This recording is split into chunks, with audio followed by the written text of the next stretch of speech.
Well, I want to welcome everyone and thank you very much for taking time to be with us this afternoon. I see a few people who might still be coming in on the Zoom, but we'll go ahead and get started and they can join us as they're available. I would, if we could advance the slide, Alan. Um, I'm Roger Dale, and my company is the Nadelson Dale Group. My colleague Alan Levinson is on the line with us this afternoon and will be helping to manage the Zoom hosting duties. And we are a consultant for the city of Modesto, currently working with the city to prepare an economic development strategic plan, or EDSP.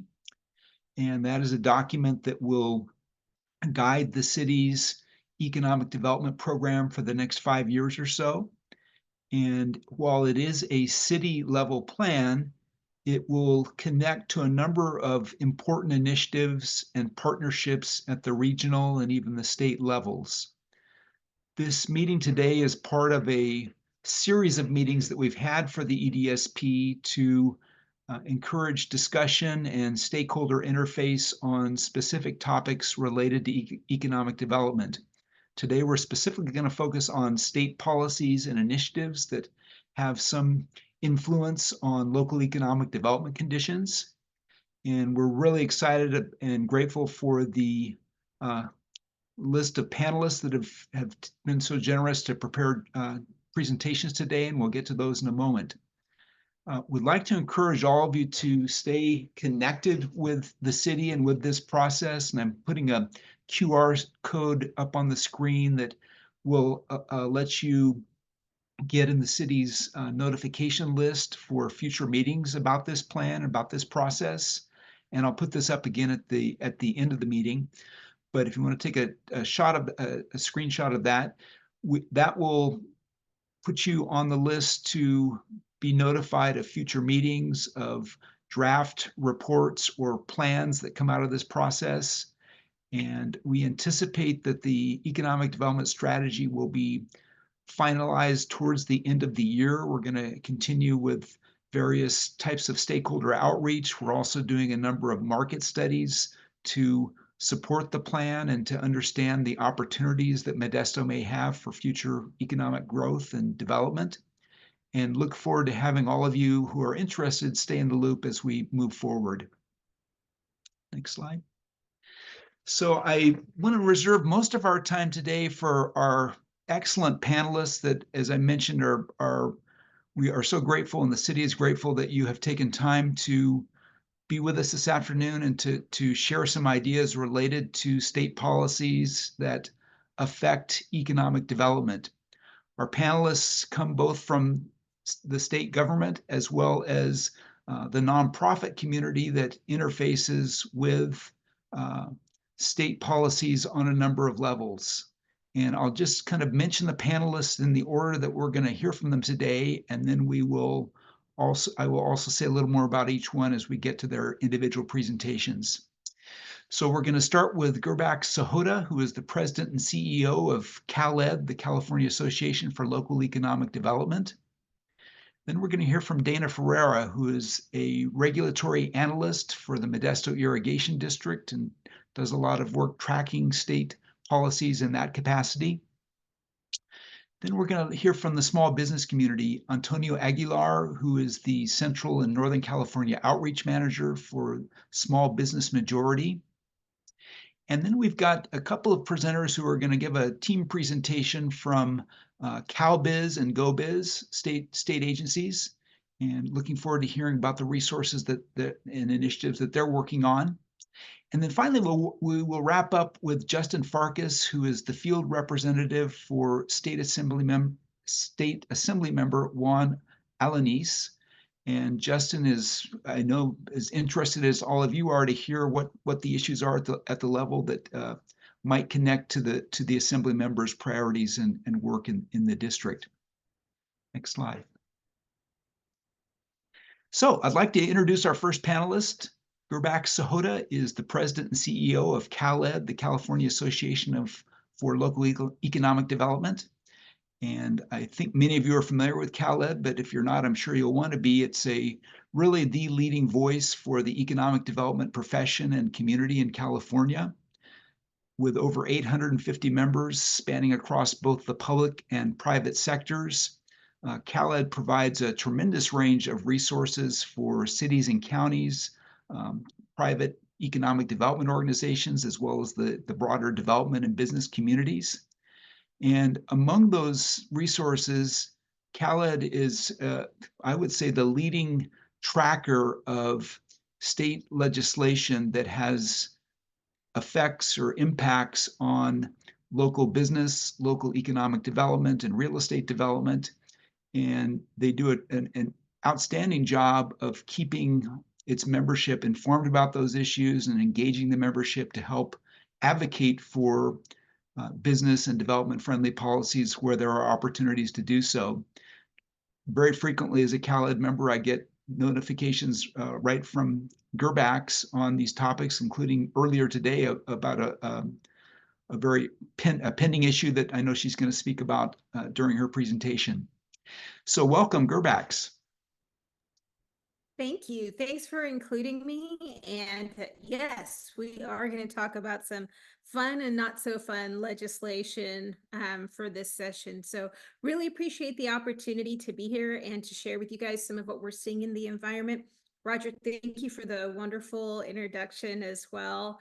I'm not going to, I've provided you way more information on my slides that I could possibly cover in 10 minutes. But my hope is that I can give you a flavor of what's happening and that you'll have the slides for more information, and we'll give you more resources as well. So I say that acknowledging Roger and Alan cut me off when I'm close to time. I won't be offended. However, I'm going to talk kind of fast so I can cover the topics I'd like to chat with you all about. Some of it is about the legislative environment, key issues and bills, as I'd mentioned, just to give you a flavor of what's out there, a little bit of discussion about the ballot, looking ahead to 2025, and Q&A will handle at the very end of everybody's presentation, not at the end of mine. So if you'll please advance the slide, thank you. So in terms of what's happening currently, legislative dynamics, and many of you know this, you're close to the legislative process. You know, we're at the end of a 2-year session. All bills must die or pass or die. And so we're seeing a lot of last minute scrambling. And I'm going to talk a little bit about that as we move on. We're seeing a lot of folks, 25% of the legislature is going to turn out. That absolutely impacts what we're going to see in these last few days, what we are seeing in these last few days. And it's going to impact next year what we see as well. Changes in leadership, and then obviously what's happening with the state budget. All of these things color where we're at in some of the activity I'm going to talk about. Next slide, please.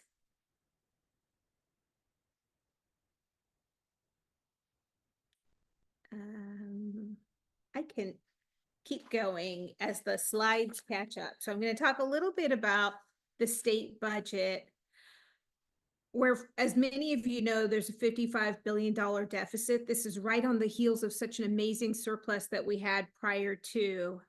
And with that in mind, a couple of things that we're really happy to see, and we know that some of this has to do with the activity that was during the pandemic. There was real valuation and understanding about why economic development is important. We saw that both on the side of the legislature and on the side of the administration. So as we see such a tough budget year, we're pleased to see that a lot of the programs that we would consider to be traditional economic development get preserved. For example, the Small Business Technical Assistance Program, the funding in that was preserved.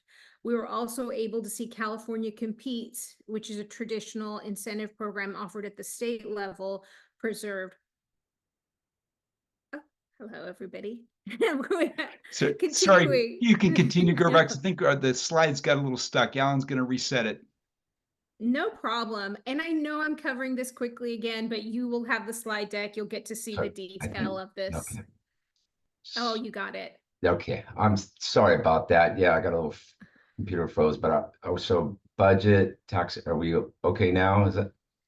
Oh, if you'll pop back to the budget. Perfect. Got it. Thank you so much. Sorry about that. And so no problem at all. So what you'll see again is that the programs that we consider to be traditional economic development, a lot of that is preserved in this budget, even during a deficit year. That's a great sign for economic development and the value that's being placed on it. Next slide. Where we see the fight for economic development really taking shape, though, is when it relates to land use, tax increment financing tools. So I'm going to talk first about tax increment financing. If you're not familiar with the old redevelopment, um, I have a lot of resources. You can go to caled.org and learn about it. And it's too complex to go through the details, but I will say that this was one of the most important tools used at the local level for cities and counties to effectuate economic development, especially when it came to updating and remodeling or redoing, renovating really blighted areas. These were critical tools that were used, and now we have, as a replacement to redevelopment as it's gone, enhanced infrastructure financing districts, and also other types of tax increment financing districts. Over the last few years, we've been fortunate in that we've seen legislators continue to improve these. We've run bills. We've also seen other groups run bills to enhance them. So they're either making the tool better, they're looking for additional ways to use the tool, or they're introducing new tools. That's all great to hear. Next slide. Some of these tools are maybe a little bit too much in terms of what the legislature is willing to take on. So we do see bills that don't always make it through, and there's a couple here that you see. Next slide.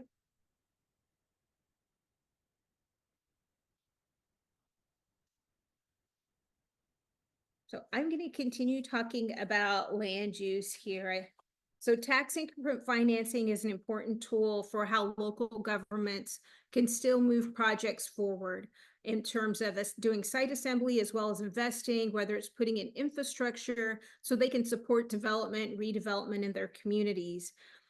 Along with these tax increment financing bills, there's also other incentive bills that are going through, like this specific one where we see support for manufacturing. This was a recent amendment that was made to the SIP bill, to this Garcia bill, where it allows to support manufacturers which invest more than $25 million in their facilities. This is great because the limit prior to this was 150 million. So this makes it way more applicable to a lot of other communities that might be interested in supporting their manufacturers. So it's another tool in the toolbox. So next slide is Senate Bill 620, another tool in the toolbox that we see that allows for low impact camping in rural areas, and then takes a portion of the fee and contributes that fee towards rural economic development, tourism, marketing. Next slide. So major dead bills, and this speaks to, we prepared this presentation prior to today, and we knew there was a warehouse bill that was out there.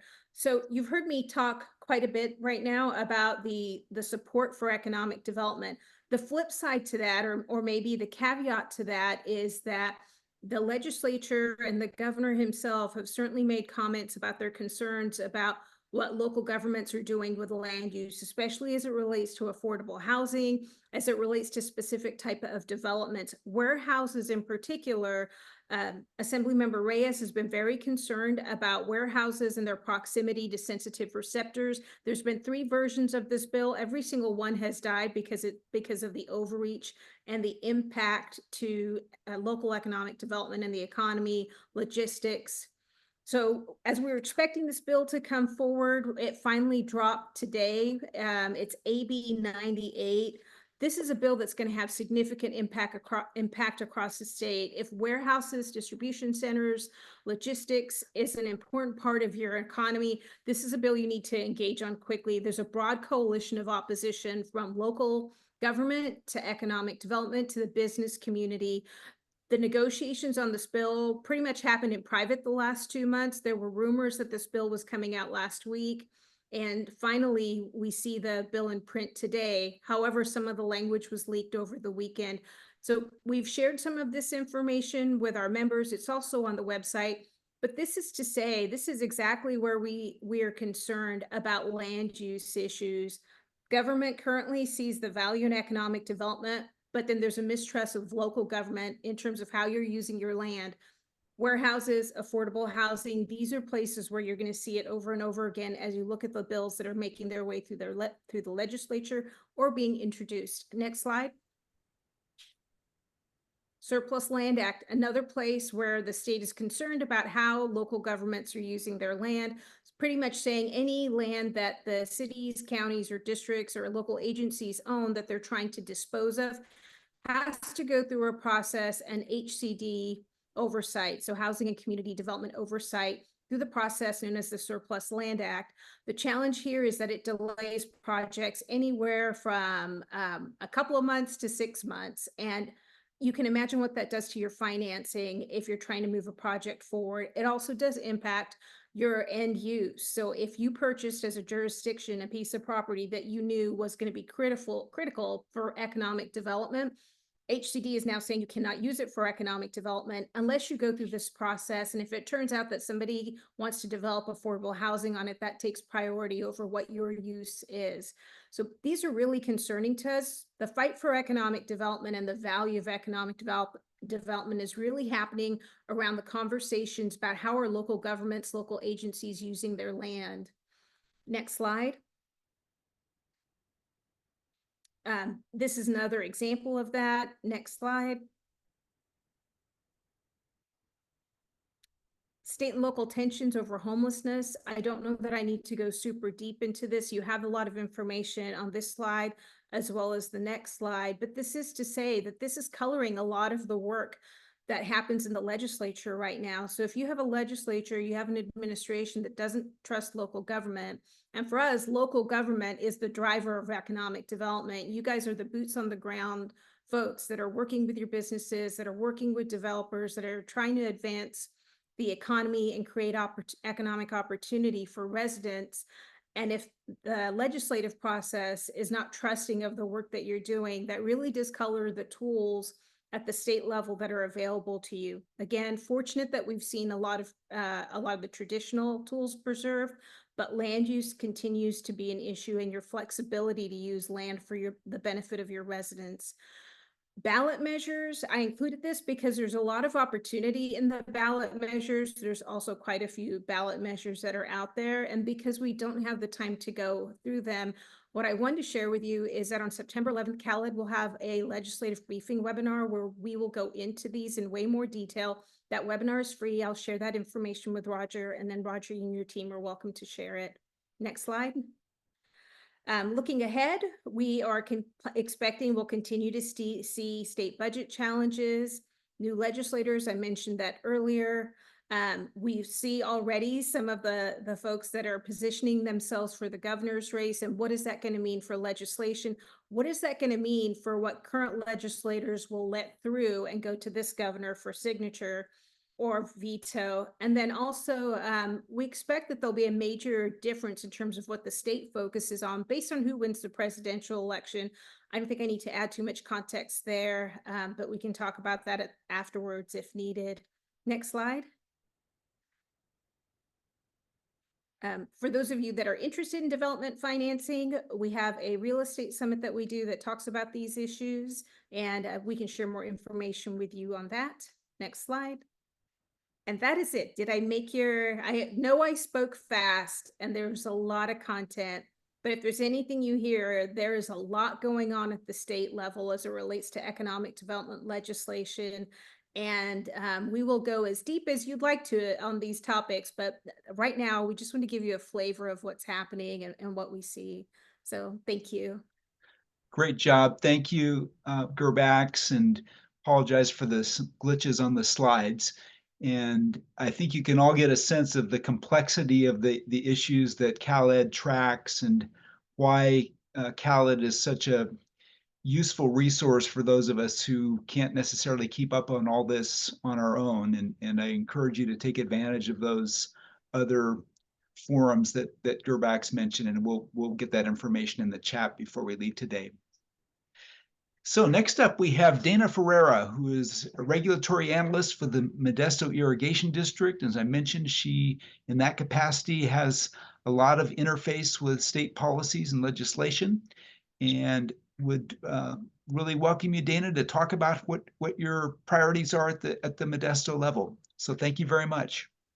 Well, great. Thank you for having me. And we could probably forward through that one to there. Yep. Perfect. So as Roger mentioned, my name's Dana Ferreira. I am the regulatory analyst for Modesto Irrigation District. Just a little brief history on MID. The district was established in 1887 and is the second oldest irrigation district in the state. We are a publicly owned utility, also known as a POU. I may use acronyms throughout, and hopefully I'll catch myself and tell you what they stand for. And we are governed by a board of directors. We supply electric service to over 130,000 customers. Our irrigation department manages over 2,300 agricultural accounts, irrigating close to 60,000 acres. And we also treat, deliver, and wholesale drinking water to the city of Modesto. And in my capacity, I probably track almost 300 bills every year for MID related to any issue pertaining to irrigation, wetlands, SIGMA, energy, renewables, also somewhat follow some bills that impact the city of Modesto, but I don't advocate on those bills. So one mission that MID has is to maintain reliability and minimize cost, which is becoming increasingly burdensome with every legislative session. Back in 2018, landmark legislation was passed. It's the bill that's on there now, SB 100, requiring 100% of our electricity to come from renewable energy and zero carbon resources by 2045. In the bill, the California legislature set goals for expanding clean energy, and our next big milestone is to get to 60% of our electricity from renewables by 2030. Electric utilities have invested heavily for years to get to that 35% that we're at today. So reaching 60% is a very tall order. To give you an idea, in 2022, California's energy use up, the makeup of how the state puts energy into our transmission lines, we had natural gas accounting for the largest portion at 47%. Solar and wind combined were 27%. Hydropower is at 9%, nuclear at 9%, geothermal at 5%, and biofuels at 3%. One standard method that utilities use to obtain renewable power is issuing requests for proposals, or RPFs, to companies that develop clean energy projects. So interestingly enough, is with the big increase on renewables, we are getting basically few to none responses for our RPFs. And several reasons are there's limited materials, increased demand for renewable energy, and many of the projects that are requiring long distance transmission lines that cost millions of dollars and years to build. Next slide, please. So while solar and wind are clean, viable, widely used resources, they present one concern. They are intermittent. So when the sun doesn't shine, we're not getting that sun power. And then wind, that's not very reliable. So with that, they're unavailable at many hours of the day and night when we actually need the electricity. There are also other energy storage methods that keep the grid operating continuously, but those technologies are not sufficient to deliver the full dependability that we need for the grid. So right now, natural gas is the most dependable source that we have, but it comes at an increasingly high cost. Gas prices are up 33% from previous years. And right now we're in the middle of our budget for next year, and our natural gas is over $350 million as part of our budget. It's a huge cost. And overall, throughout the state, we're seeing the use of electricity is growing. We're driving more electric vehicles, data centers are expanding. There's the rapid growth of AI development, which is a huge energy suck. And there's the growing number of residents that are moving to electric home appliances. Now, the California Energy Commission says that we may need to triple new clean energy supply to help meet the demand for these new zero carbon end uses in California homes, businesses, and for the electrical vehicles. This requires building more energy projects, which can be problematic because there are limited materials, the supply chain slowdowns. And just to give you an example of the supply chain, obviously we use transformers. Our transformers used to take about 18 months to order. We're now on 5 years, and they've almost tripled in cost. The last transformer we've had to order was $5 million. So there's the public utility sector is facing huge challenges. Next slide, and to the next one. So in April of 2023, the California Air Resource Board adopted the Advanced Clean Fleets Regulation, and that requires all state and local governments, including city, counties, and special districts, of which MID is one, to ensure that 50% of their medium and heavy duty fleet vehicle purchases are zero emission starting in 2024, and 100% of their vehicle purchases are zero emission starting in 2027. This regulation imposes a fundamental change of how publicly owned electric utilities and water and wastewater agencies manage and make purchasing decisions for their fleet vehicles. Implementation for publicly owned utilities and water service providers will be especially challenging given the need to maintain service reliability 24/7, respond to emergencies, and provide mutual aid. One thing to say about the ACF, vehicles aren't there. The infrastructure, not there. You have some utilities that, like some water providers that don't provide their own electricity. They have their electricity provider saying that they can't provide them the electricity that they need to power their electric vehicles that they're required to buy. And as far as mutual aid, we get requested for mutual aid quite a bit from SMUD, up in Tuolumne County. Tuolumne County, heavily forest area. They've seen wildfire many times. Our huge bucket trucks that we need for mutual aid,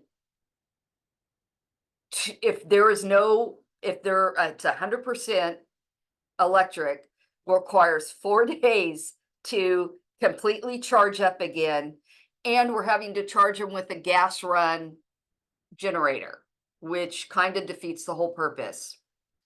So this slide shows you how many the milestones that MID has to meet. So in the first group, we own 12 vehicles. The group number 2, we have 106 in group 2, and group 3, we have 25. And over the years, like we have to buy 6 in group 1 in year 2031. We have to buy 50 vehicles in group 2 by 2033. It's a huge cost. And MID, City of Modesto, basically every agency in the state is having to meet these the ACF regulation. Next slide. Yeah, And you can, we're hitting about the 9-minute mark too. okay, so last, I'll make this quick. I wanted to mention the attack that we've been under regarding water rights. MID, along with Turlock Irrigation, hold some of the most senior water rights. And we hold these water rights on behalf of our diverse communities that we represent.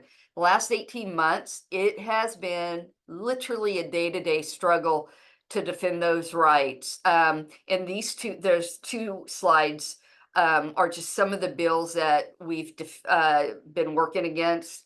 Some have been amended, some have died, some have been chaptered, but severely amended so it no longer impacts the district. The one bill we're fighting right now is SB 1390. This bill will prohibit the ability to divert flood flows during the event of a flood.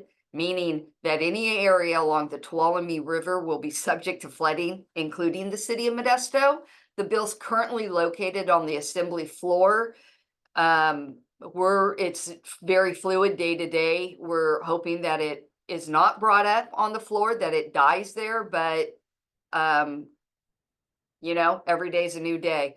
So as I said in the beginning, we're a public agency. All these regulations have costs, which impacts our ratepayers.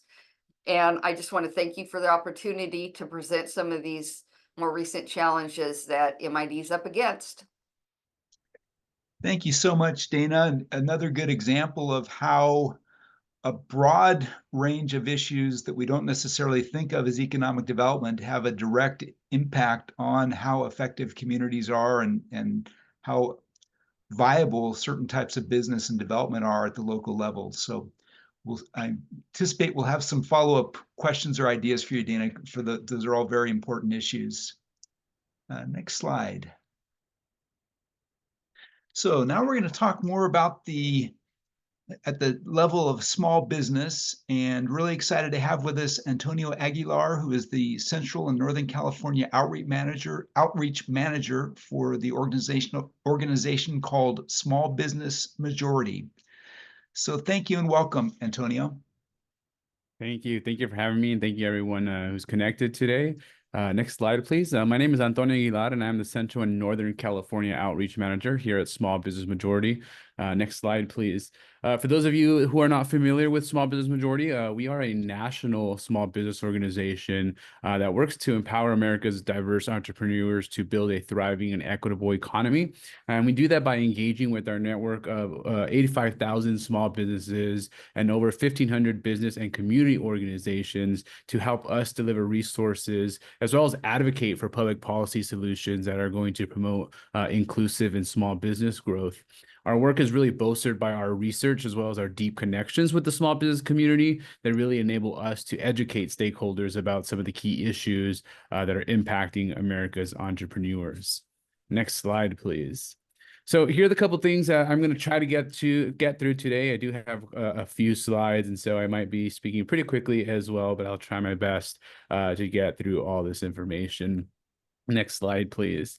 I first want to talk about the power of small business. Small businesses really are the backbone of our economy, representing 99.7% of all employer firms and employing nearly half of the private sector workforce. In California alone, there are 3.9 million small businesses, and 1.6 million of which are minority owned. And these businesses have created more than 280,000 net new jobs since the Great Recession, demonstrating their critical role in our communities.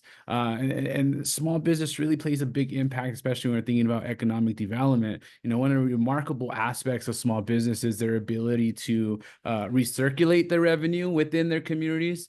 Small business owners reinvest 52% of their revenues locally, compared to just 16% from large national change. And this local reinvestment is essential for creating vibrant, sustainable communities.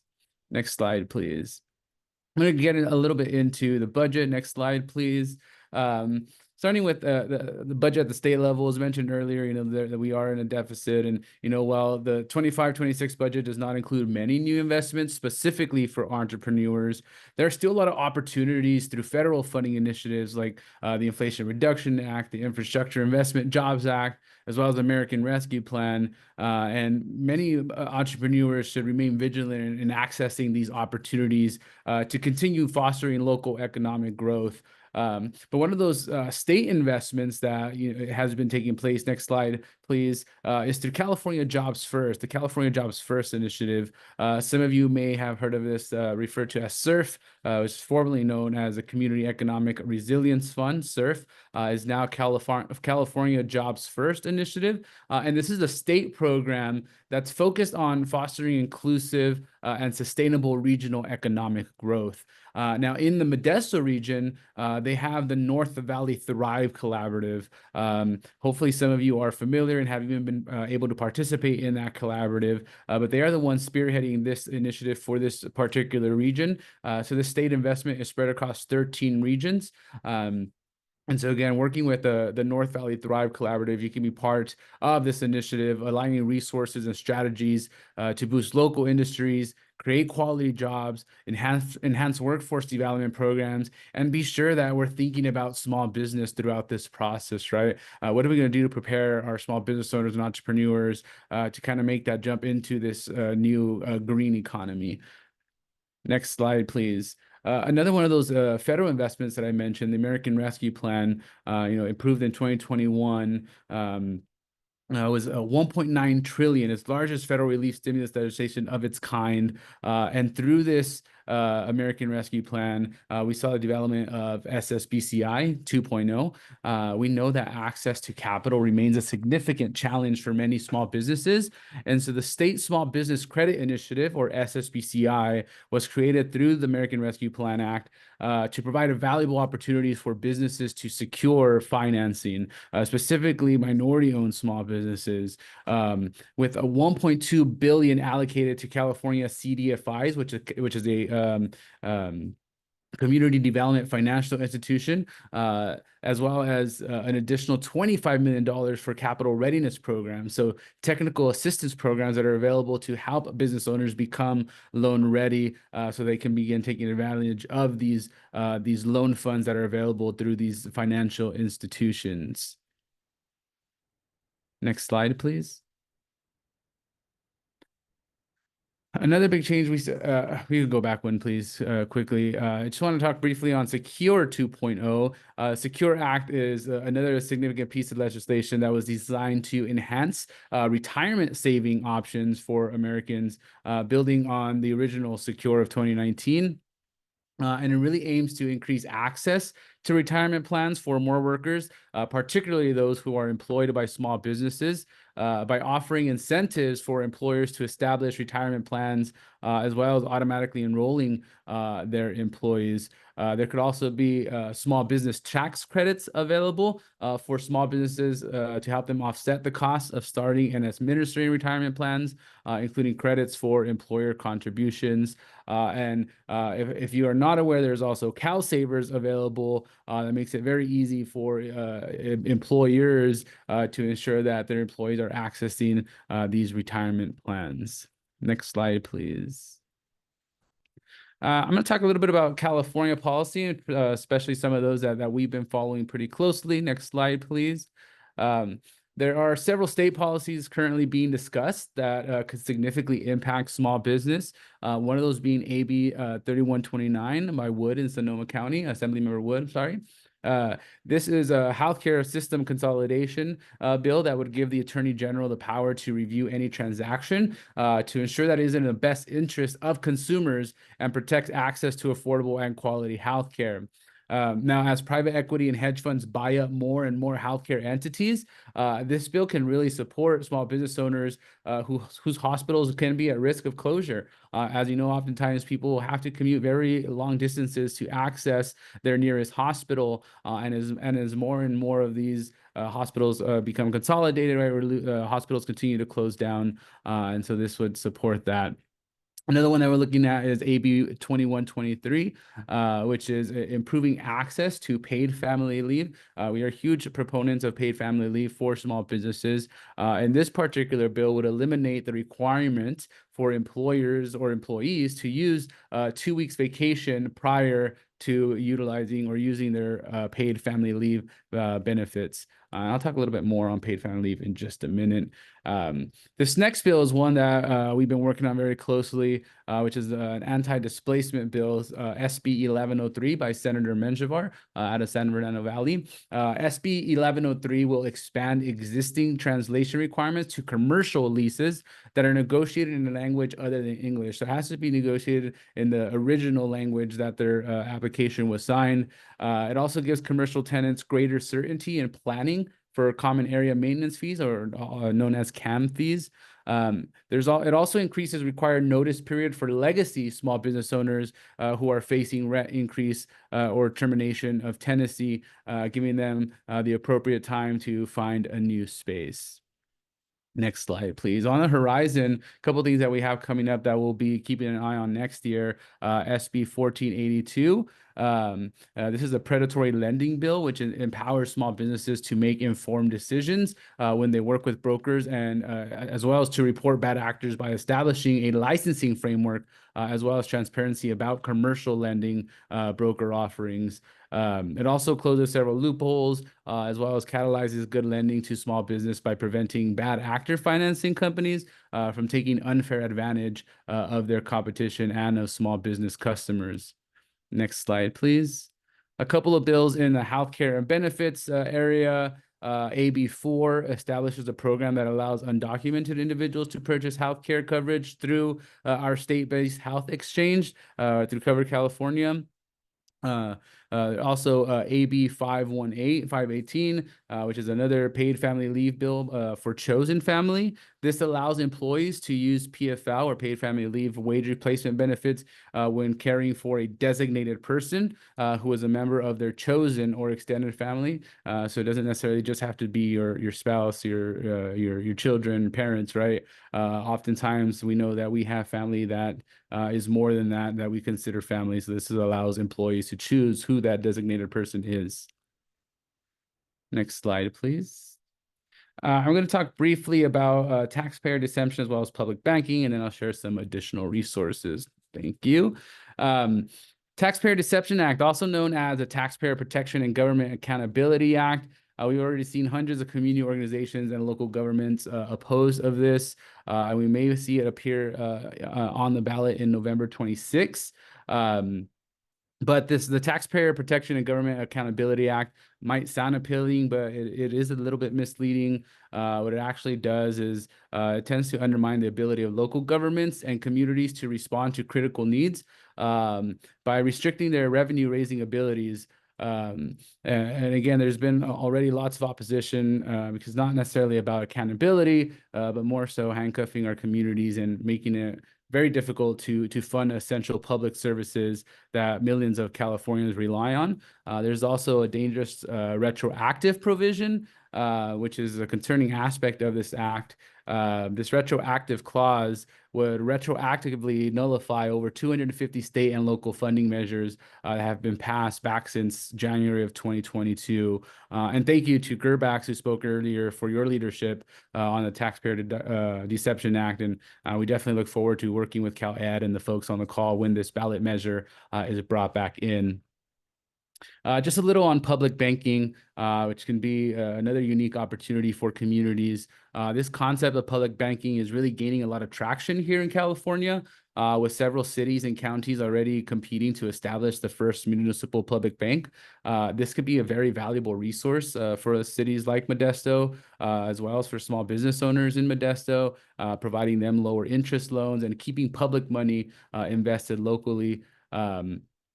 Public banks are lending and depository institutions that are owned by a local government entity like the city or like the county, with a nonprofit public purpose governed by a public mandate and needs to be responsive to local needs. And they leverage their deposit base and lending power to benefit local residents. So a lot of benefits to establishing a public bank. Again, lots of communities are already kind of working towards that. I know cities like LA, San Francisco, Modesto can possibly be the next. Again, since the passing of the Public Banking Act in 2019, lots of cities and counties across the state are really competing to set up that first one. Next slide, please. Just a few more additional resources I'd like to leave you all with. I mentioned paid family leave earlier. We're a huge proponents of paid family leave for small businesses. There's actually a paid family leave small business grant program available open right now, which provides up to $2,000 to small businesses for each employee that is utilizing their paid family leave program, which helps offset the costs associated with employee leave. Who is eligible for this? Businesses must have an active California employer account, must be located in California, must have less than 100 employees, and must have at least one employee utilizing the California Paid Family Leave Program. You can find out more information on californiapfl.com. The applications for this grant are now open. Also want to talk briefly about MICO, or MICO, sorry, which is the micro enterprise home kitchen operations. Now, this is a new legal entity that's been established, which allows individuals to operate small-scale, home-based food businesses where individuals can prepare and sell food from their own kitchens. Now, this could be a significant opportunity for small business owners in Stanislaus County. Now, this MICO has to be adopted by each county. So although it's allowable statewide, each county has to opt into it. Stanislaus County has not yet opted to allow these MICO entities. However, this is something that you all want to move forward with. I highly recommend, reaching out to your elected officials and start talking about how this can be incorporated in the city of Modesto. Again, it could allow a lot of flexibility for entrepreneurs. We know about the high costs of commercial spaces, right? So being able to operate out of your own home could really allow for a lot of local economic growth. Next slide, please. Thank you.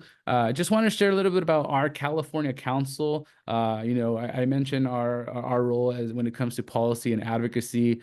We have a group of small business owners throughout California that we work with, who are consistently provided with opportunities to excel in speaking roles, engage in meaningful discussions at different policy events, as well as contribute to our internal projects. It's really important for us to know firsthand what is happening in the business community. And so I share this to also ask if you know any business owners that may be interested in advocacy. Please definitely connect them with us. Next slide, please. Another resource that I wanted to share with you all is venturize.org, which is a free online resource that we have created for small business owners. This is a resource hub where entrepreneurs and business owners can get help accessing tools and resources to grow their business. Venturize offers unbiased information about small business loans, retirement, healthcare, as well as other resources. All of our recorded webinars are housed on Venturize. There's also a really neat Connect to Capital tool where a business owner can fill out a pre-application and get connected to vetted lenders, as well as get connected to technical assistance providers in their area. Next slide, please.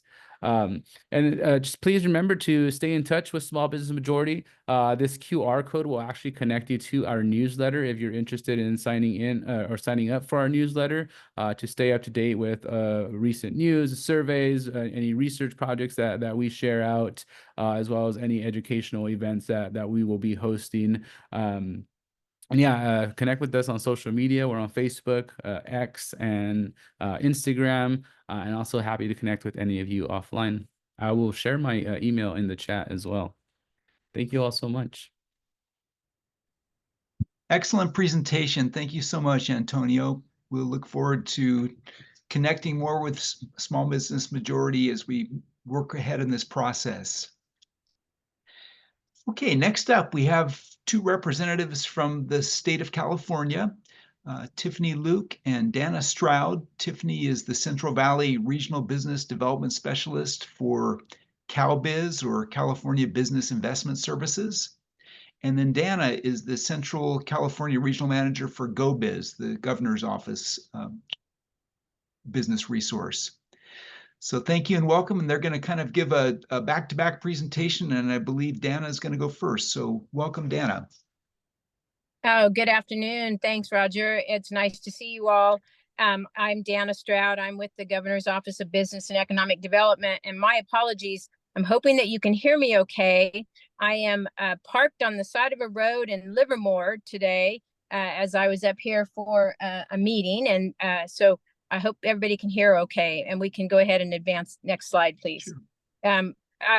First, I want to acknowledge Antonio referencing California Jobs First. I'm going to talk, my discussion is going to focus on California Jobs First and our regional investment initiative.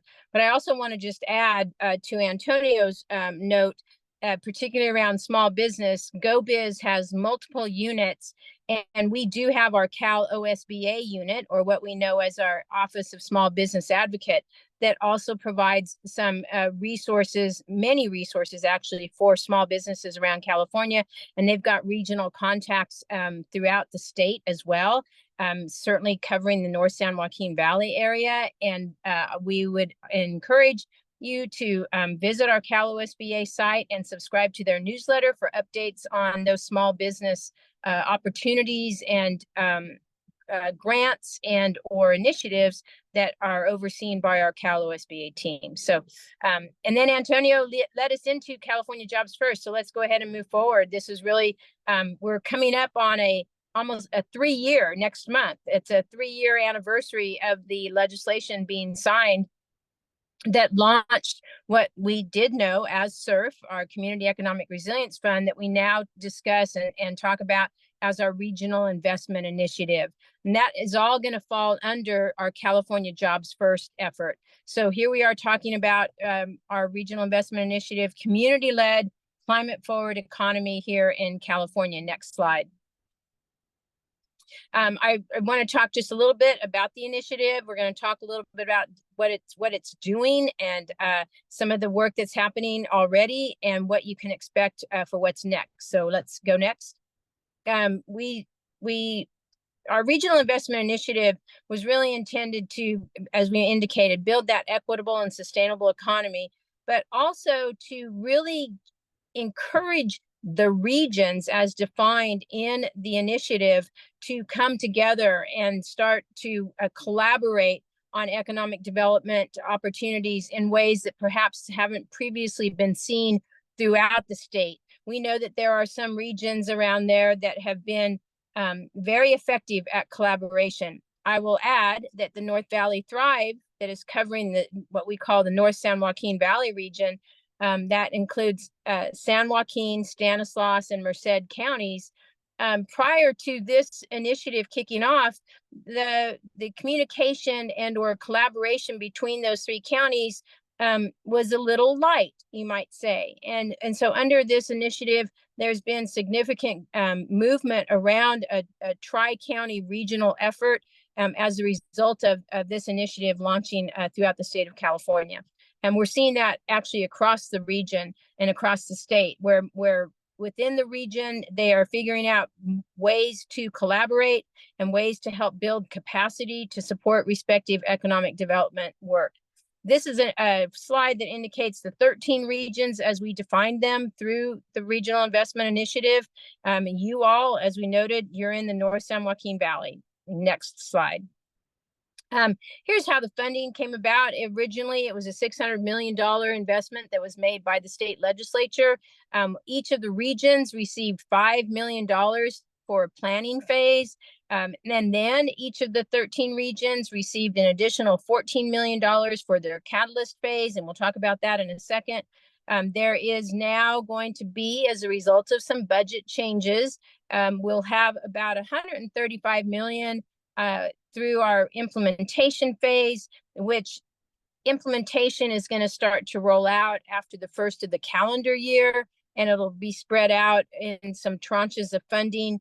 It will, and it's intended to be frank, it's intended to be really investing in some key industry and or implementation projects to really help advance economic work that's happening throughout the state and in these respective regions.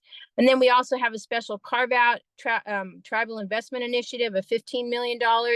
The tribal SFP is out for public comment right now. If you are engaging with tribal communities or are yourself a tribal leader, we encourage you to take a look at that SFP to provide comments. The intent is for it to be released in its final form in November of this year. And that's a $15 million investment specific to tribal community eligibility. Last year, we did award $39 million to 8 pilot projects. One of those was in your North Valley Thrive region. It was through the Beam circular bioeconomy work that's happening up there in the Stanislaus area. Okay, planning phase, very specific. They had 2 key deliverables. One was a regional snapshot that came in the door at the end of 2023. And part two is the broader regional strategy that they've all been working on this year that actually is due this Friday, August 30th. So your region has been hard at work utilizing the snapshot data from the deliverable that came in at the end of last year to help inform their regional strategy. There is a priority focus around equity, climate, job quality, and economic competitiveness, as well as economic resilience to be built into these regional strategies that are due at the end of this week. Next slide. As in addition to, and we mentioned the $5 million, that $14 million for Catalyst pre-development phase, that went straight to the regions. The regions are developing the criteria and their evaluation and scoring process. That is intended to help get projects either across the finish line or to just do the last few steps that are needed to get them shovel ready, to use the term. Really intended to help with pre-development work, feasibility studies, environmental review, that type of work. And that your region, North Valley Thrive, will be overseeing the implementation of that Catalyst funding that went to each of the regions. Next slide. Lastly, I talked about the implementation phase.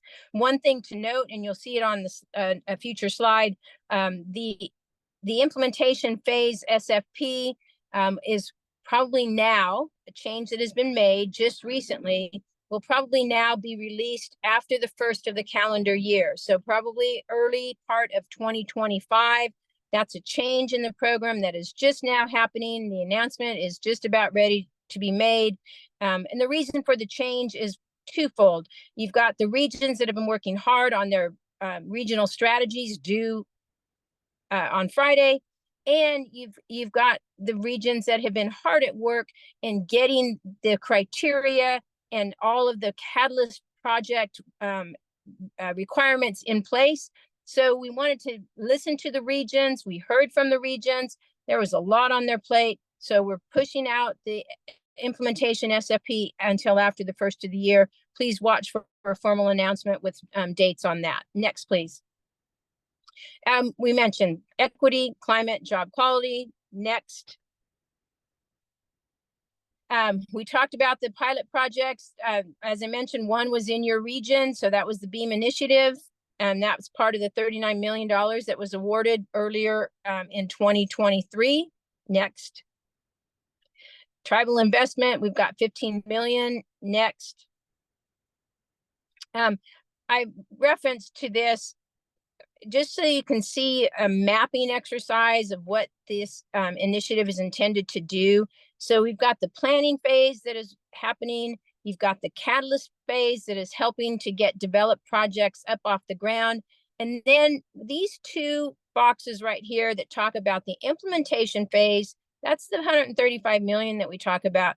But more importantly is to look at the other box that says additional funding streams. And what we're really trying to encourage and build through this effort is to help regions and communities understand how to stack your financing options and utilize your financing tools and investment tools to leverage a little bit of implementation funding to bring in greater dollars to your region. So what I'm intending to say is don't look at that $135 million of implementation as the end all to this. Consider that the launching, if you will. The big idea is that you take the regional strategy, you use some of the catalyst, and you go after some of the larger funding streams that are becoming available out there, particularly through our federal partners, as well as some of our fellow state agencies that have a variety of funding streams out there. Philanthropy has funds, and we're also looking at private investment. Here's where we are. This is the timeline that we're working out of. I just want to remind you that where we talked about early September, the implementation SFP release, that's now changed since we did this slide deck, which was just last week. So that's the only thing that has changed on this. Everything else is current, and we're really excited about our regional strategies coming in on Friday. Next slide. That's it for me. I will add underneath this regional investment initiative and under California Jobs First, We do have the California Jobs First Council. There are 7 agencies, as in addition to our director, Dee Dee Myers, and the Labor Secretary, Stuart Knox, that are heading up this council. And they have a great big focus on the development of a statewide operational plan as a result of being informed by the 13 regional strategies that are coming out of the region. So just to set the tone for you, this regional work is going to help feed up into a statewide operational plan for economic development. And the work that's being done at the regional level is going to help inform that. Thanks, Roger. I'll turn it over to my colleague, Tiffany. Thanks so much, Thank you, Dana. Dana. And before Tiffany starts, I just want to mention a couple of great things that Dana mentioned. First of all, you mentioned earlier about Cal OSBA, the state's Office of Small Business Assistance. And I wanted to mention that we had another forum about 2 weeks ago on the topic of entrepreneurial development and small business assistance. And so a couple of the OSBA folks represented the state there. So we really appreciate the state's support of these forums across different topics. And there is a recording available from that meeting if anyone's interested and wants to learn more about that aspect of what the state's doing. I also wanted to mention that Dana talked about several times the Beam Circular Initiative as it relates to Jobs First. And that is something that, in our view, is one of the most significant opportunities that's going on in Stanislaus County now in terms of potentially creating a new industry cluster or supply chain around the biocircular economy. So I imagine that most people on this meeting are familiar with it, but if you aren't, I would encourage you to really check into it because I think it's an important opportunity for Modesto going forward. So now we'll hear from Tiffany, and thank you for sharing with us, Tiffany. Absolutely. Yeah. Thank you, everybody, for this opportunity. As has been mentioned, the Dana's unit, as well as our Business Investment Services unit, all work under the same umbrella of the Governor's Office of Business and Economic Development. We've got a wide variety of teams working on different initiatives. And our unit specifically, as Dana's, has a map of different regions and different specialists who cover those regions, as does our team. And I cover the Central Valley, which is from San Joaquin down to Kern County. And what our team does is we have our regionally based specialists who help site businesses and get them information about our different regions and assets available, site industrial sites available. We have a great permitting arm as well of specialists covering North State and South State that are able to help navigate some opportunities and some challenges with permitting processes in different industries. And our services include site selection, connecting to other state agencies like the permitting team, connecting to Cal Recycle, iBank for financing opportunities.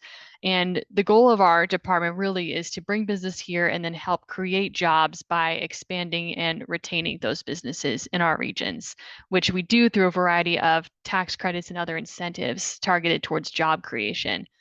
Next slide, please. So this is pretty basic, but you can navigate our incentive tools by type, by industry, etc. Next slide.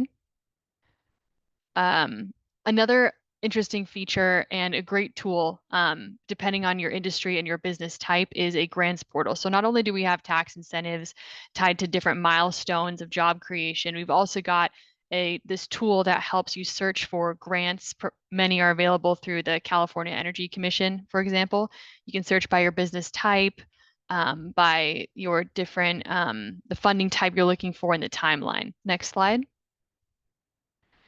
So our incentives, as I mentioned earlier, you apply to them based on the timing, when you'll create the jobs, when your business is locating, as well as different categories, right? So our California Competes tax credit, that's our big flagship program targeted to create hundreds of jobs through major manufacturing businesses. That's targeted for job creation and investment. We have several incentives that help offset the sales tax on purchasing equipment.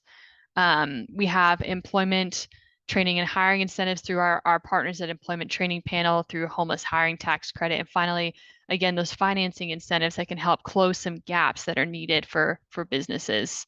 Next slide. So I'll talk about each in turn very briefly. Again, the Cal Competes tax credit is our largest program. There's over $600 million available this next year across 3 different application periods. And that's because there is a recapture if milestones aren't met. How this credit is set up is businesses are evaluated based on 14 different criteria: how many jobs they're creating, are they planning to locate in an impoverished region, et cetera, et cetera. And then the business plan must include 5 years of job creation milestones and CapEx investment. And that being said, it's flexible because we understand some businesses, plans change, may not make all of those milestones in the first 5 years. So there's a 6-year tax carryover as well. We just wrapped up our application period, first one for this fiscal year. Second one will be in January, and we have a variety of webinars and info sessions to help connect with resources you may need to navigate the application. Next slide. This again is a tax credit, research and development corporate income tax credit. It applies for companies that are conducting qualified research in California, and to those amounts listed. Next slide. And now we're getting into our employment credits. So these are tied, of course, to employing folks from different categories. And for the new employment credit, that is unemployed folks, veterans, previously incarcerated, CalWORKs recipients, and the wages must be paid up to 150% of the state's minimum wage within a designated geographic area. There's another incentive not listed. Some businesses find it challenging to meet these wages. And so I would also reference the work opportunity tax credit. It doesn't carry the same obligations as far as wages are concerned. That is a federal program. Next slide. Our homeless hiring tax credit, pretty self-explanatory, hiring a qualified homeless individual that must be certified. It's available for 2022 through 2026. And this one is great because you can receive between $2,500 to $10,000 in tax credit per eligible employee. Again, there are wage requirements greater than 120% of the minimum wage. Next slide.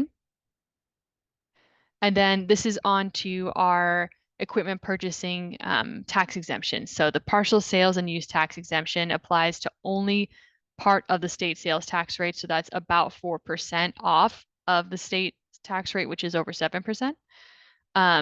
You can claim it when you're purchasing equipment, or it's also retroactive as long as you haven't opened and started using the equipment. So keep your receipts. And this one is administered by our partners at the California Department of Tax and Fee Administration. Next slide. Oh, previous slide.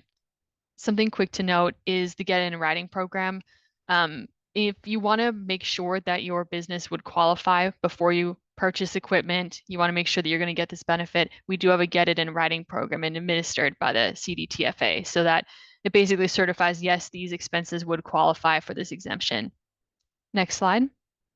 This one is even more comprehensive. It applies to it exempts your equipment purchases from the state and local portion of the sales tax. So of course, because you're getting more benefit, it is harder to meet these requirements. This one is administered by the California Alternative Energy and Advanced Transportation Authority. And of course, we love our acronyms of the state. So that's CAFTA. You must meet one of these 4 categories of manufacturing: advanced transportation, of course, because it's CAFTA, processing recycled feedstock, alternative source, and advanced manufacturing. There's an allocation of 10 million in a calendar year. It's discretionary, it's competitive.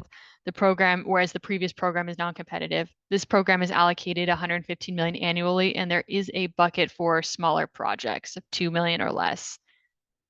And then the state has also briefly prioritized lithium extraction projects as well. So there's a bucket for that. Next slide. Our employment training panel. So this is a great team. Jordan Fetch works in my region. He's a great colleague.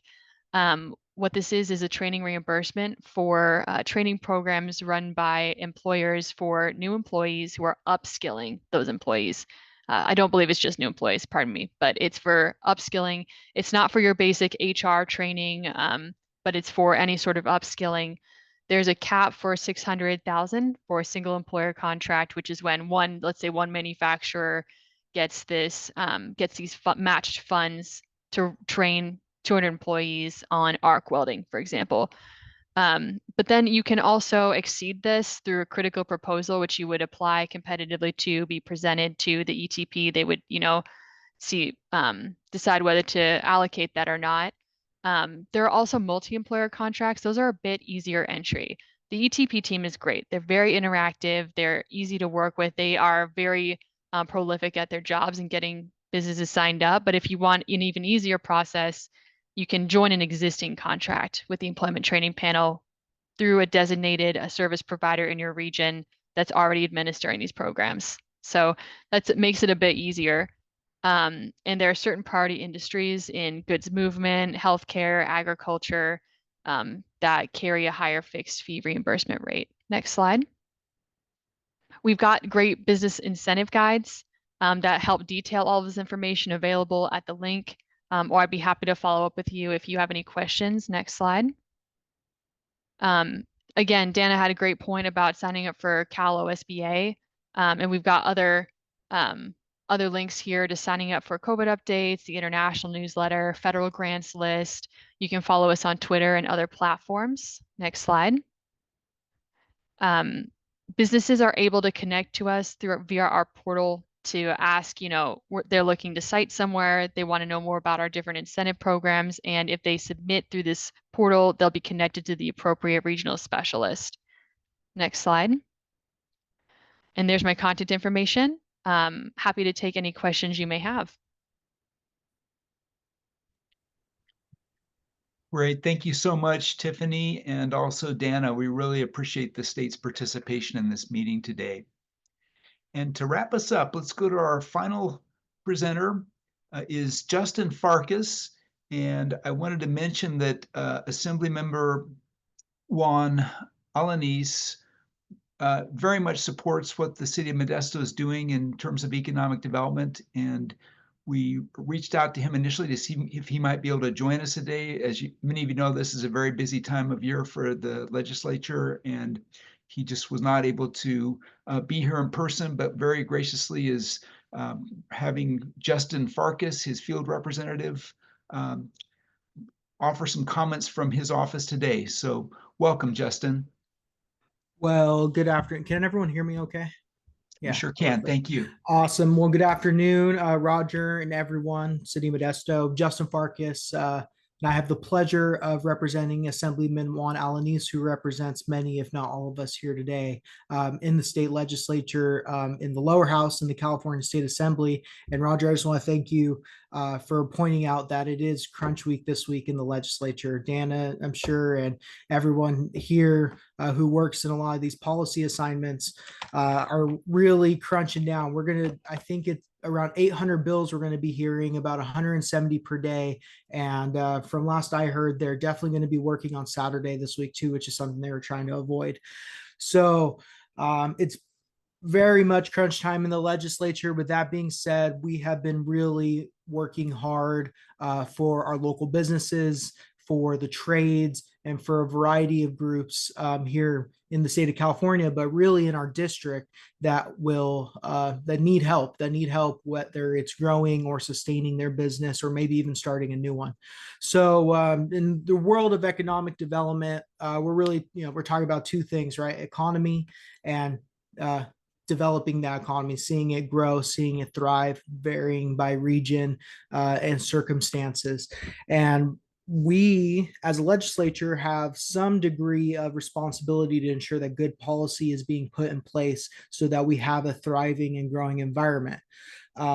Despite this, as you folks have seen, the first speaker had mentioned, the state was in a very severe budget deficit this year. You're seeing numbers range between $45 and $65 billion in deficit. I believe 46 billion was the number that the governor's office came out with. The legislative analyst's office have the number closer to about 65 billion.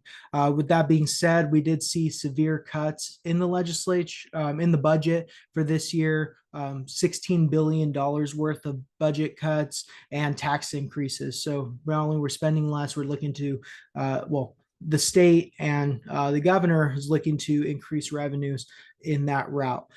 So given all these circumstances and the fact that there is a supermajority in the state legislature accompanied by a Democrat governor, it was up to us to kind of be a bipartisan problem solver and work through these issues, find creative ways to help stimulate job growth, make it easier to do business in our state, and educate residents on how to navigate an economy that we're dealing with that is seeing higher unemployment and seeing great inflation.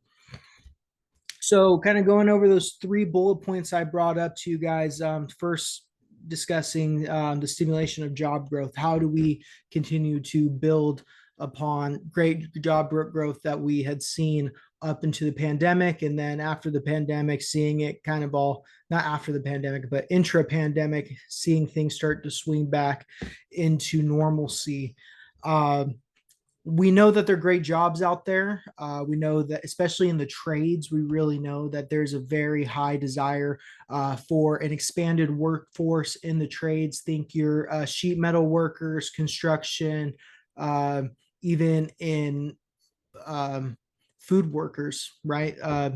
All of these places are looking for skilled employees that can help further expand this economy into maybe more professional fields, like you may see, in consulting or in engineering, even a little bit, that next level, more white collar style work.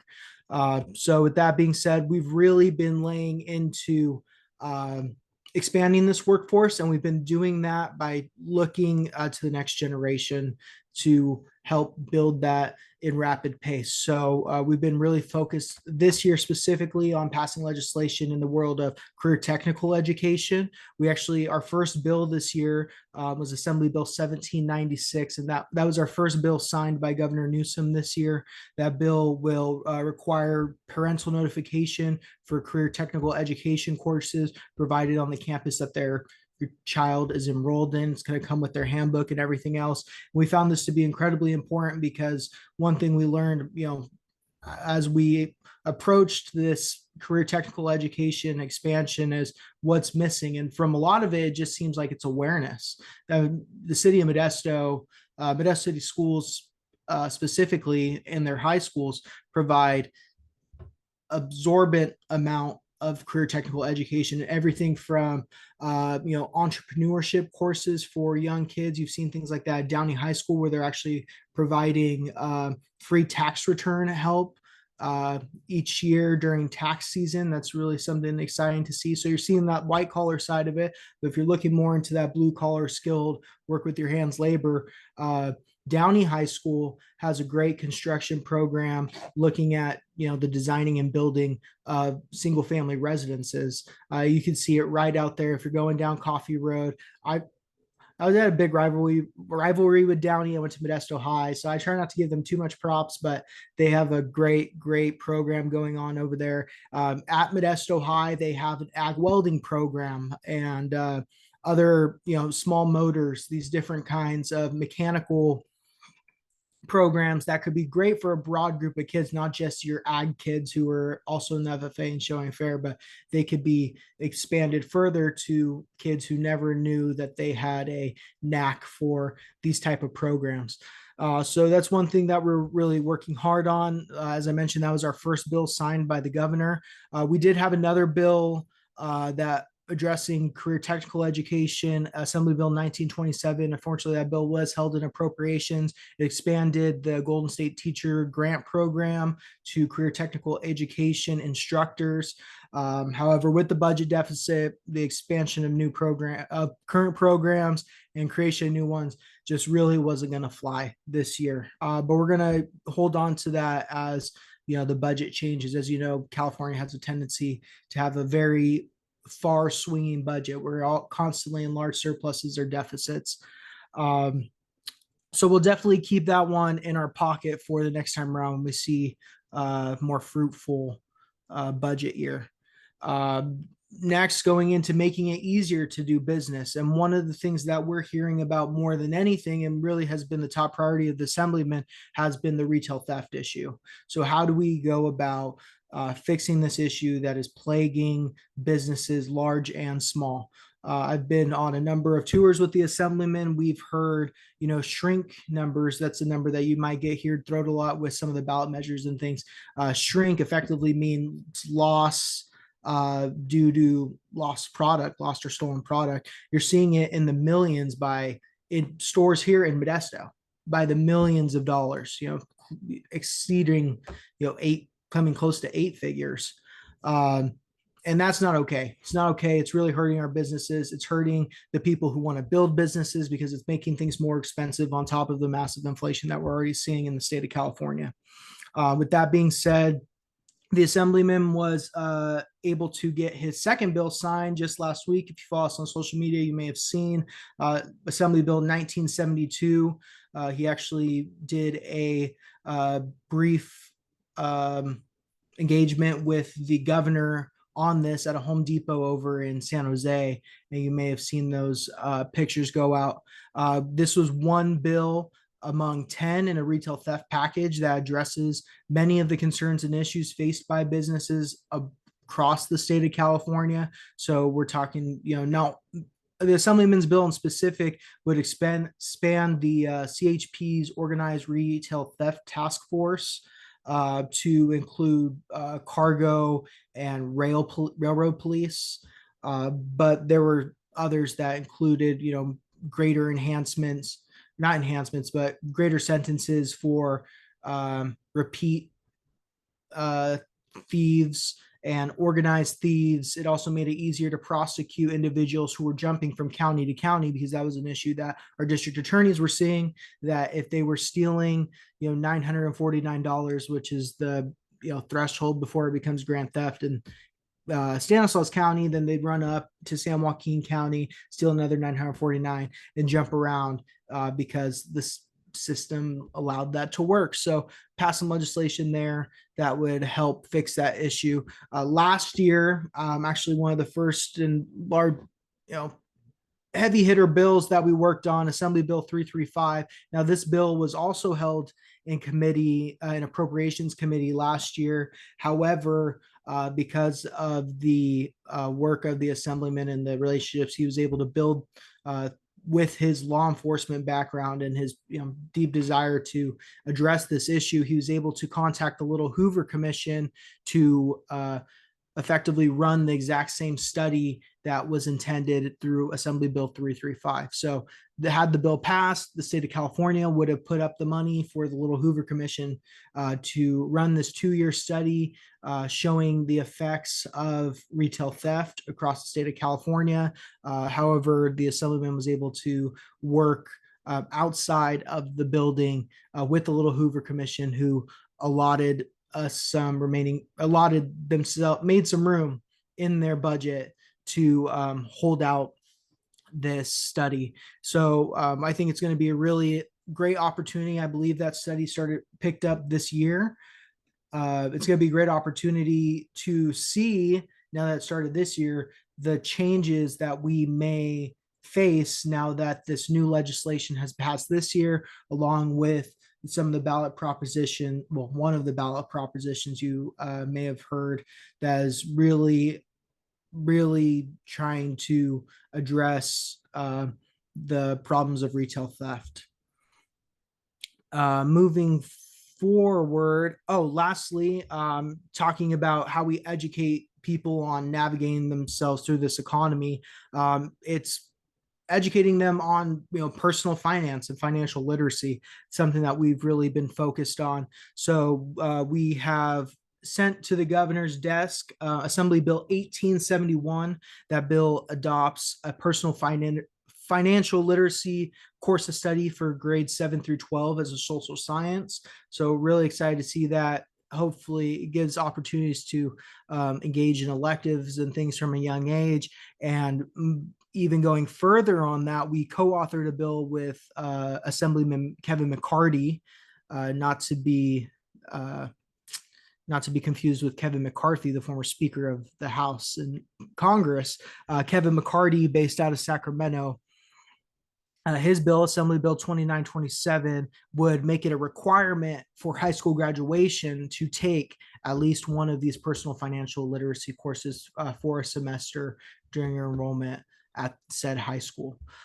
So those are really the things that we've been working on the state side. Obviously, we're still focused on other issues like providing tax credits and trying to bring down prices like the price of gas, right? California is still the most tax burdensome state, especially on gas in the state in the country. And we need to work our way through those problems, deregulate, and make it easier to try these things, try to build businesses of our own, or try to expand. But hopefully there's more opportunity to do that as we continue our service in the legislature. Thank you very much, Justin. Really appreciate getting those updates, and it's exciting to hear about the things that are really going on right in your district. You mentioned the two examples from the high school that kind of connects all of what we've been talking about right down to the local level. So we appreciate that.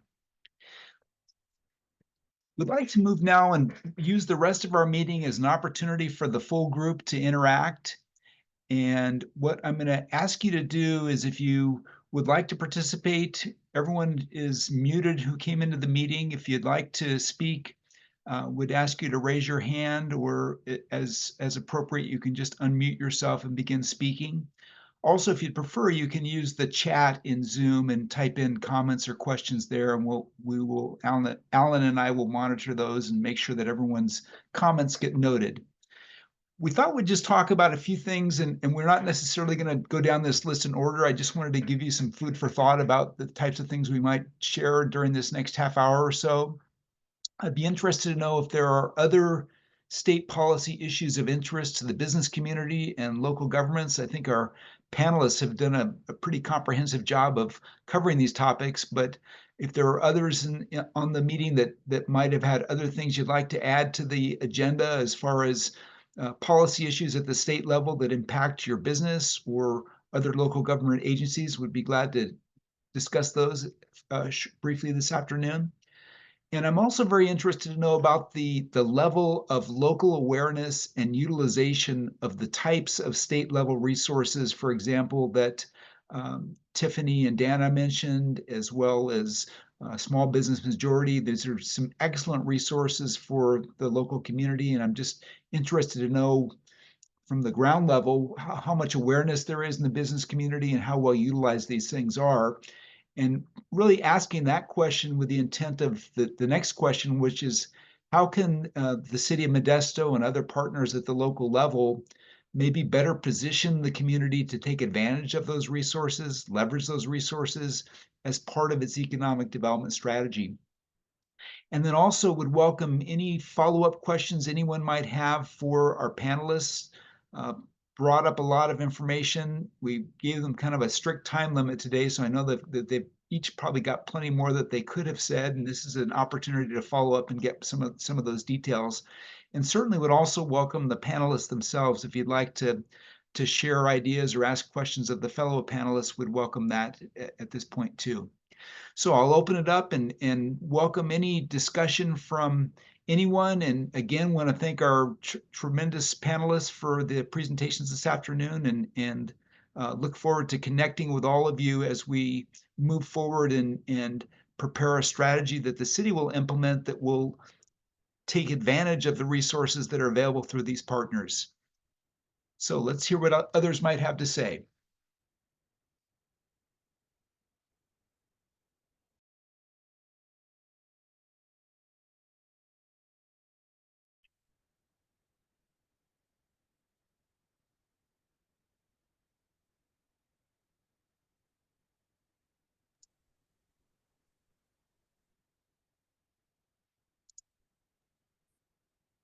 Roger, I think Jordan has his hand raised.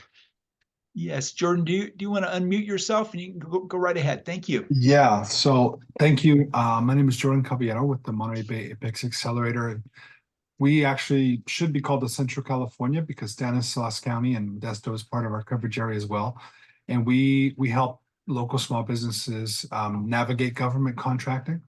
And I gotta say, this is one of the best presentations that I've been on. The caliber of speakers, the caliber of information that was shared was incredible. I hope to get copies of this presentation and all the slides. My challenge and my frustration is, though, that the majority of the people on this call are the presenters or the stakeholders and not the business owners or the community members. And so we have a similar challenge as some of you do. How do we get this critical information to the people that need it? And obviously networking events, webinars, all these things are what we're all doing. But I just feel like, man, there's so many great people that should have been on this call. And I would love to have a similar call in each county or each city because this is important information. And I feel like the people that need it are not getting it. And there's some kind of a disconnect between the information that's coming from Sacramento or some of the consultants to the actual business owners out in the field. So I know we're all working hard to solve that issue, but I just feel like that's a big frustration is the caliber of information that was shared today is not getting to the people who need it. And that's frustrating. Yeah, great point, Jordan. And I should emphasize that the meeting today is being recorded and the PowerPoint documents will be available on the city's website. And we're going to really do our best to push this information out to a broader audience in the coming months. So you're absolutely right. This caliber of presenters and information, it's too good to share with this small group, and it's going to be part of our duty to get it out there. I guess with that, I'd welcome ideas from any of you, especially maybe those who work at the state level that work with other communities and regions around the state. If there are ideas you have about best practices, and I think this kind of leads into the question I had about how can Modesto better connect to or leverage all these resources, and are there examples from other communities you've worked in that have been especially strategic about getting the word out and getting more participation and utilization of these resources at the local level? Roger, I think Ms. Stroud had her hand up, and then Mr. Farkas next too. So Okay, so yeah. yes, we'll go first with Dan if you want to unmute yourself. I will, thanks. And Jordan, I appreciate the question. I want to point out one element of the regional investment initiative that was part of California Jobs First was a significant effort around community outreach and engagement. The regional conveners for your Tri-County region was charged with expanding, or I should say developing and expanding a network of contacts there throughout the region that included the industry, businesses, a variety of stakeholders, including community-based organizations, local government, tribal representation, environmental justice groups. It was a broad, diverse group. I share that because I know in your region, that Tri-County region, the conveners for under this regional investment initiative, they went to where the people were. So they were over in Patterson, they were there in Modesto, they were in these areas and held several listening sessions as well as informational sessions. And so one suggestion that I might have is that two things. North Valley Thrive, under the Regional Investment Initiative, they have developed a newsletter that is distributed. And I know that their distribution list is very significant and broad in the region. So I feel as if they're doing the work that we asked them to do as far as making those connections. The other part, Jordan, I think that's really important is going to where the people are. And so I know that's a challenge that we have sometimes is, where are those spots? Where are folks gathering? And we're trying to expand some of our communication efforts to reach out there. So it's not a unique situation that you find yourself in, but I do want to give a shout out to the North Valley Thrive team for a very earnest effort in doing some very broad and active engagement over the last 18 months, where they've held hundreds of meetings and discussions with a variety of groups out there, including small businesses and industry representation. Thank you, Dana. Justin, I saw your hand up earlier. Did you still want to speak? And then I see Maren has also got a hand up. Yeah, I'd love to. I just want to, give some credit to the city of Modesto and specifically your economic development department, because one of the things that I do is like I spend less than half my time in my office. Most of the time, I am traversing our district from Modesto to Gustine and Belico out to Patterson. I'm running around all the time. And one of the fortunes of that is I am heavily involved with our local chambers of commerce. I am at every ribbon cutting, every government relations council meeting, and at least for the Modesto Chamber of Commerce, who's a great tool in and of itself. Tevin from the Economic Development Department is always there providing a lot of the resources that the city of Modesto is specifically. But there's also, those government relations committee meetings that will let you know exactly what's happening at every level from federal all the way down to the cities. So I would strongly encourage you to take a look into those. I know that both Modesto and the Stanislaus Latino Chamber of Commerce hold those events on a regular basis. Modesto's are monthly. Stanislaus Latino Chamber happens to hold theirs quarterly. And Modesto is a great partner with both of those entities. I know that one of the things that they're been working on is e-commerce, right? And pushing out the Shop Greater Modesto website. That's a great tool, and that you do not need to be a member of the Modesto Chamber to utilize. They're administering it in collaboration with the city of Modesto. So I understand the sentiment of, we need to get this information out, and it does get out, but maybe not through our government office directly, right? I think it's really hard for GoBiz or even the workforce development department to send a mass mailer out to every single resident in the city of Modesto. It's just cost ineffective. But when you can find those more condensed, saturated groups of individuals who need those things, like at chamber meetings or at chamber events, even through SBA and some of these other places, they've got them. Virtually every city has one in some capacity where you can find a highly saturated group of business owners and help disperse this information. Yeah, just for the record, I respect and appreciate all the work that everyone's doing. I'm not saying that the effort isn't getting out there. What I mean is the results between getting the information out there, like you said, traversing the district and having these webinars, having these meetings, are the business owners taking advantage of these opportunities that are out there. If you're seeing it, awesome. I just, that I see that disconnect where clients that we meet with will complain about not having support or opportunities. And we know that we're getting information out there, but sometimes that disconnect. But great work, everybody, on what you're doing. Thanks, Jordan. And I think Maren was next. I hope I said your name right. Yeah, you did. Thank you, Okay. Roger. I would say a couple of different things. First of all, I'm with the Manufacturers Council of the Central Valley. We represent many of the larger manufacturers in the Stanislaus, Merced, and San Joaquin County region, and some even further than that. But we have had GoBiz and some of the EDP and some of that and share with our members. But here's the kind of the little small disconnect. But we have a lot of people that come and maybe learn about an EDP grant or one of these grant or tax credit programs, but not necessarily is the person who shows up to the meetings the same person that needs to have the information. And so it's all sort of contingent upon whether that person decides to share that information when they go back to their organization.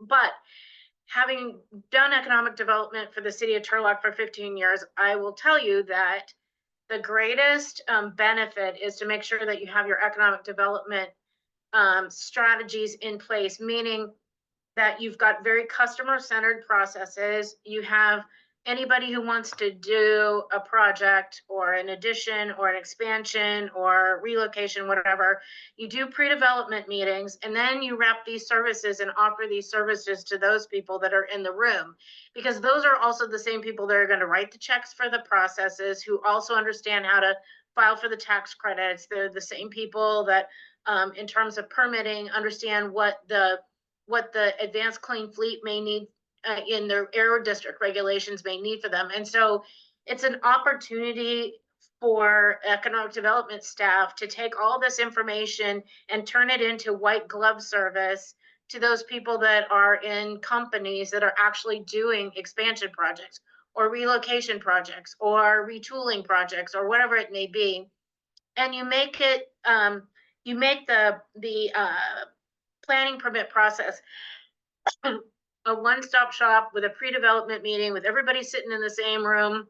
So people aren't getting jacked around by, oh, well, that's not what the fire department told me, and that's not what the building official told me. Well, you know what? You get everybody in the same room, you offer the same response, and then the economic development person wraps the white glove service around that and offers of like, and we want to help you be successful. So, you know, if you're going to buy all this equipment, you know, let's talk about what we can do in terms of, getting you some rebate on the sales tax waiver or whatever it may be, because then it becomes really like a bow on the top of the gift, is somewhat of the, the harsh pill of, impact fees and some of the other stuff that go along with projects.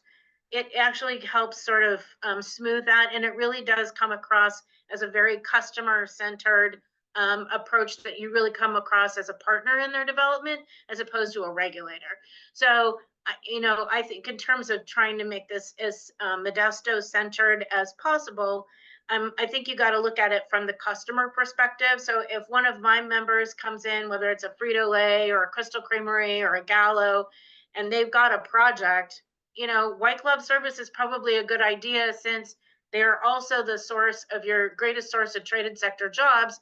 That is the tide that rises all boats, right? So, take it as such. And then if there are other opportunities, in partnering like with the SBDC, with the small business and some of how they do that, but understand who your audience is, because how all of these companies use this information is going to be very different from, say, a flooring industry to perhaps a local small fabricator that employs 20 or 30 people. They're going to be very different, and sometimes they've got to make some decisions about whether the California competes. Some of that paperwork's a little tough, and so if you're not in it to understand it, and you've got staff in your company that understands and that has the bandwidth to and the patience to do that, it's not really any use to you.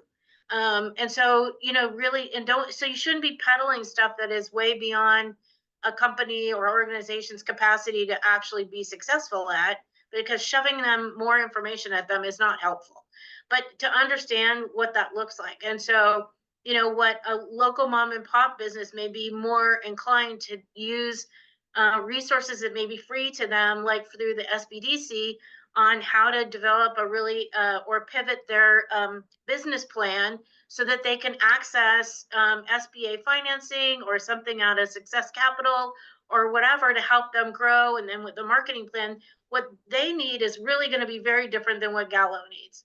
And so you can't brush everybody with the same brush, and understanding what that looks like. And you have strategies for each kind of one of these demographics within your economic engine. And that is really what economic development is all about, is the care and feeding of your engine that drives your local economy. Thank you so much, Marin. And I see Gerbax has a hand up. Please feel free to go unmute and go ahead, Gerbax. Yeah. Thank you, Roger. And Marin, woo, I agree with you. Very well said, and appreciate a practitioner's perspective on economic development. I would only add to that, one thing that it's very resource intensive, but it certainly helps when we talk about meeting the businesses where they're at. That's not necessarily a group meeting, like the business visitation programs that we see at the local level, and targeted based on, who is it that you need to get to that might need assistance.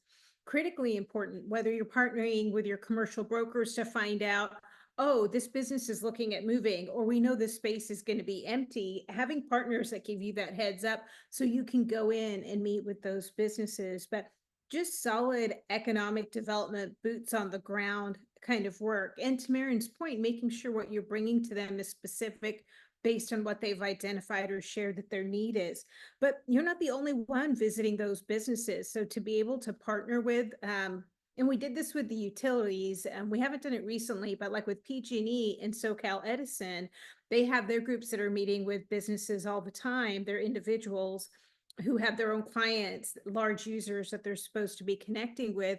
And one of the trainings we did for them was red flags for retention. If you're in there meeting with a business and you start seeing some of these red flags, or they tell you, oh, I got a packet from Texas, they're trying to recruit me, or something like that, you know, to connect back to your economic developer so you can help them. A lot of those conversations are going to happen outside of you. So it's not necessarily you talking to every one of those businesses. And you're probably going to, especially if it's a small business, have a very difficult time getting them to a meeting, even if you schedule it at a time that you think they might not be working hard to run their own business. Finding out who those critical partners are. Utilities have been incredibly important in that space. Workforce development boards, if they're doing any kind of outreach, or they're getting notices for layoffs, or they're hearing that somebody's hiring or there's a problem. I mean, there's a lot of partners in your space that are already talking to businesses. So to be able to amplify your reach, or if nothing else, use them as your eyes and ears on the ground to find out, are you seeing businesses that need help? Are you hearing something consistently? That way, you know, to tailor your support for those businesses. I think Marin has a good point. There's so much stuff out there. Just pushing it out as much as you can may not be of benefit to the business. It's got to be responsive to what they're looking for. Thank you. Great points, Gerbax. And I now see Bianca has her hand up. Please go ahead if you'd like. Hey there, thank you so much. I just wanted to add to the conversation. I mean, I very much agree with Gerbax and Marion, I think, who spoke before her, that it is simply not enough to be in Sacramento, you know, passing stuff, right? We're really good in California at passing a lot of stuff. But what are we doing after that to making sure that these policies that we're working on to bring small business owners into the marketplace, into the economy more fully, are being realized? And I think someone made a really great point, right? That the folks that are doing this work are not necessarily the folks that are talking to small business owners, which is why I cling with a death grip to my role so that I can continue to talk to small business owners while advocating in Sacramento, because it keeps the work that we're doing authentic. One of the things that I've found can be incredibly helpful is, for lack of a better way of saying it, kind of staying in your lane in a way. You know, we're a statewide organization. We don't have folks in every single city in the state. So we rely on our partners to have, you know, that kind of feedback loop about what's going on the ground, what are the local issues and the trends folks are identifying among the small business community, and uplifting those to advocate for change at a state and local level, or state and federal level, communicating that back down to the partners so that they can equip their communities with that very important culturally specific niche work that needs to be done. I also want to uplift the comment that was made by, I forgot your name, but you're pulled over in the car in Livermore. I've done that so many times to give a presentation. So thank you. But also wanted to uplift that that kind of communication is incredibly important, especially as we're advocating for, you know, funding measures and this budget climate and everything else. And so yeah, I would love to continue the conversation about how we can continue to collaborate.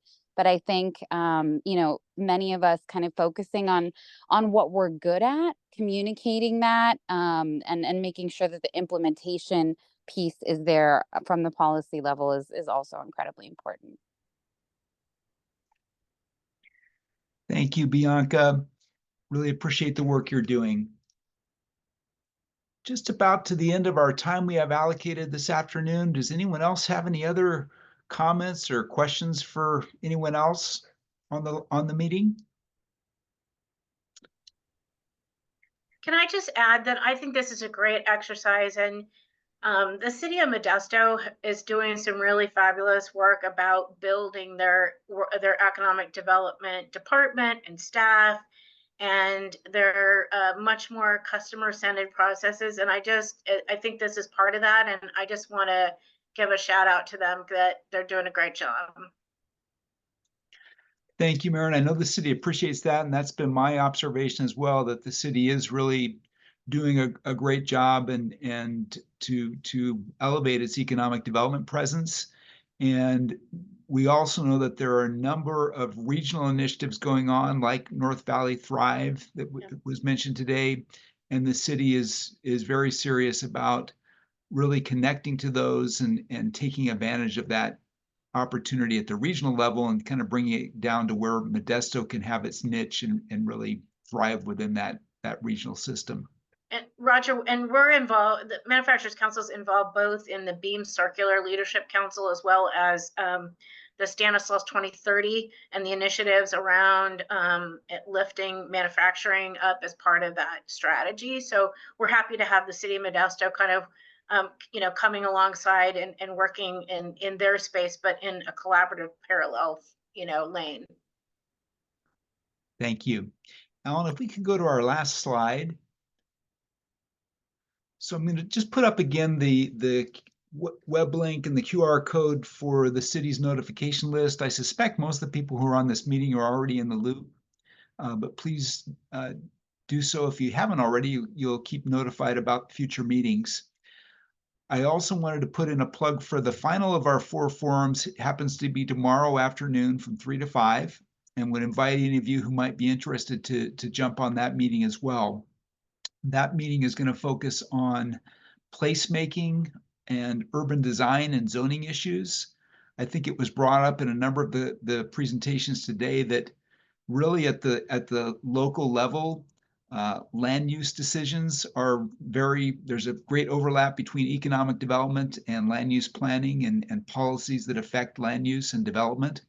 And we're going to really be talking tomorrow about some opportunities to focus those types of policies in sub areas of Modesto, for example, the downtown, that could benefit from some placemaking. Got a great panel lined up, including some folks who have kind of national experience in placemaking and going to bring some of their best practices, ideas to Modesto, and then we'll, as a group, we'll kind of discuss which of those things might make the most sense or not at the local level, because we know that these types of policies really need to be customized for each community. So you can find more information about that forum on the city's website, or if we can, we'll put we'll send an email to everyone whose contact information we have with the web link or the Zoom link for that meeting. But it's tomorrow afternoon from 3 to 5. So on behalf of the city, I want to thank all of you for being with us today. This has been a great discussion, a lot of good ideas that I think are actionable by the city in its economic development strategy. And we've been saying to all the people who've come to these forum meetings that this is not, in our mind, just a one-off event. This is the beginning of an opportunity for each of you to be engaged as partners with the city, if you're not already, or if you are, to perhaps expand those partnerships to focus on the city's new priorities and initiatives. And we look forward to keeping all of you in the loop. And I know that the city welcomes and appreciates your support as partners in implementing the ideas that will come out of this new economic development strategic plan. So I think we will sign off. I will leave the Zoom meeting open for a moment if anyone would like to put any final ideas in the chat or copy down any contact information that's in the chat. And in fact, I think I will put up the Zoom link. Give me a second, I'll put the Zoom link in for tomorrow's meeting if anyone would like to copy that.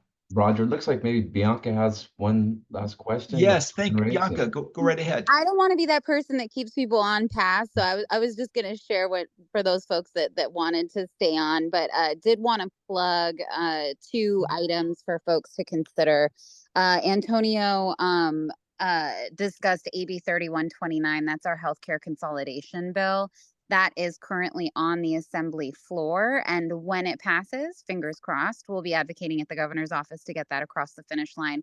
A lot of folks don't see healthcare consolidation as a small business or economic development issue. But for the reasons that Antonio already outlined, it absolutely is. Half of all ACA enrollees are small business owners or small business employees. And those high healthcare costs are really, really killing them. Also want to flag another bill that we're working on, SB 1103 by Senator Menjivar, is also on the assembly floor, I think tomorrow. We'll be advocating for the governor's office after that. That bill seeks to bring some transparency for very, very small businesses in the commercial leasing space. So happy to answer any questions. I'll put my email address in the chat. It was wonderful to see you all. Sorry you couldn't see me. You would thank me if you could see me, that I'm not on video. But thanks so much for inviting us to participate today.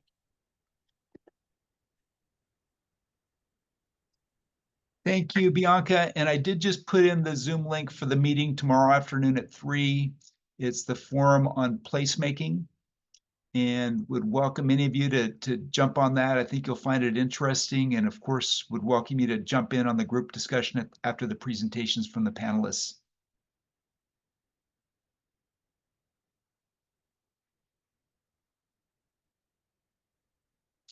Looks like folks are signing off, so we'll probably go ahead and shut down the Zoom in a minute, but feel free to jump in the chat with any last minute comments or to copy down any of the information for contacts from the different panelists.